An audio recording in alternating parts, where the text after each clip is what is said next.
Hi అండి, welcome to my channel. ఈరోజు నేను చూపించబోయే రెసిపీ పప్పు సొరకాయ. ఈ పప్పు సొరకాయని టేస్టీగా ఎంతో రుచిగా ఎలా చేసుకోవాలో ఇప్పుడు మనం చూసేద్దాం.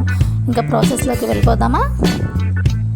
ఈ పప్పు సొరకాయని ప్రిపేర్ చేసుకోవడానికి కుక్కర్లో 4 గుప్పిళ్ళు పప్పు తీసుకోండి. నేను గుప్పెడితో తీసుకుంటున్నాను. మీరు ఏదన్నా మెజర్మెంట్ తీసుకున్నా పర్లేదు. నేను 4 గుప్పిళ్ళు తీసుకుంటున్నాను. ఈ పప్పుని శుభ్రంగా కడిగి ఇందులో 1 గ్లాస్ వాటర్ పోసుకోవాలి. ఇందులోనే కట్ చేసి పెట్టుకున్న 3 పచ్చిమిర్చిని, కొంచెం చిన్న చింతపండుని, అలాగే 2 టమాటాలని కట్ చేసి వేసుకోవాలి. ఇందులో 1 పెద్ద ఉల్లిపాయని కట్ చేసి వేసుకోవాలి. అలాగే నేను హాఫ్ సొరకాయని తీసుకుంటున్నానండి. చిన్న సొరకాయలో హాఫ్ తీసుకుంటున్నాను. ఈ సొరకాయని కూడా ముక్కలుగా కట్ చేసి ఇందులో వేసుకోవాలి. ఇందులో కొంచెం పసుపు, సరిపడినంత కారం, అలాగే 1 స్పూన్ ఆయిల్ వేసుకోవాలి. ఇవన్నీ వేసిన తర్వాత గరిటతో మొత్తం కలుపుకోవాలి.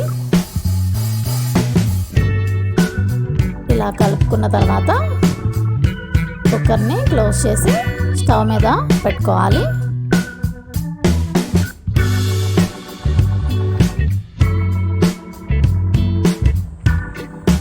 స్టవ్ ఆన్ చేసి ఈ కుక్కర్ని స్టవ్ మీద పెట్టి ఇలా ఉడికించుకోవాలి.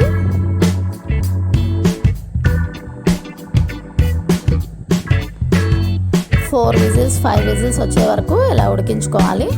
5 విజిల్స్ అలా వచ్చిన తర్వాత స్టవ్ ఆఫ్ చేసేయండి. ఆఫ్ చేసి కొంచెం ఈ విజిల్ ఆవిరంతా పోయిన తర్వాత కుక్కర్ని తీసి చూద్దాం. చూడండి, చక్కగా ఉడికిపోయింది. ఇలా ఉడికిన దాంట్లో మనం రుచికి సరిపడినంత ఉప్పు వేసుకుని పప్పు గుత్తితో రుబ్బుకోవాలి.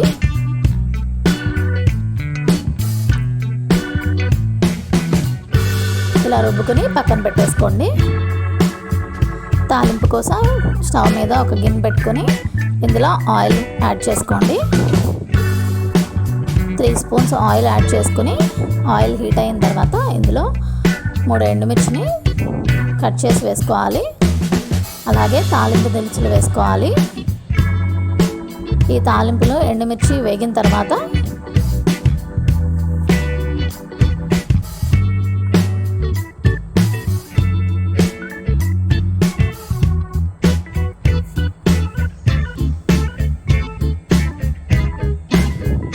ఇందులో బారుగా కట్ చేసుకున్న 1 హాఫ్ ఉల్లిపాయని తీసుకుని బారుగా కట్ చేసుకుని ఇందులో వేసుకోవాలి.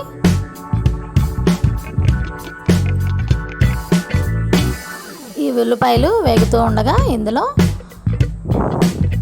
5-6 ఎల్లుల్లిపాయ రెబ్బల్ని దంచి వేసుకోవాలి.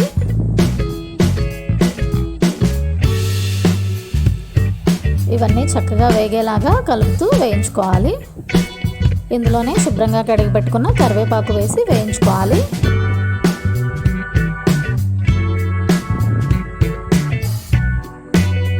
ఉల్లిపాయ గోల్డెన్ బ్రౌన్ కలర్ వచ్చే వరకు వేయించుకోవాలండి. అప్పుడే పప్పు చాలా రుచిగా ఉంటుంది. ఇలా వేగిన తర్వాత ఇందులో కొంచెం ఎక్కువే వేసుకోండి, జీలకర్ర వేసుకోవాలి.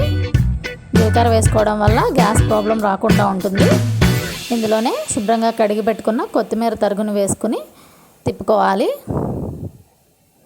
ఇలా మొత్తం తాలింపు మొత్తం వేగిన తర్వాత ఇందులో మనం రుబ్బి పక్కన పెట్టుకున్న పప్పుని దీంట్లో వేసేసుకోవాలి. ఇలా వేసేసుకుని మూత పెట్టేసుకోండి. అంతేనండి, ఎంతో రుచికరమైన పప్పు సొరకాయ కర్రీ రెడీ అయిపోయింది. ఈ రెసిపీ కనుక మీకు నచ్చినట్లయితే ఎలా ఉందో కామెంట్ బాక్స్లో కామెంట్ చేసి చెప్పండి. మరిన్ని రెసిపీస్ కోసం కామెంట్ బాక్స్లో కామెంట్ చేయండి. ప్లీజ్ సబ్స్క్రైబ్ చేసుకోండి. Thank you.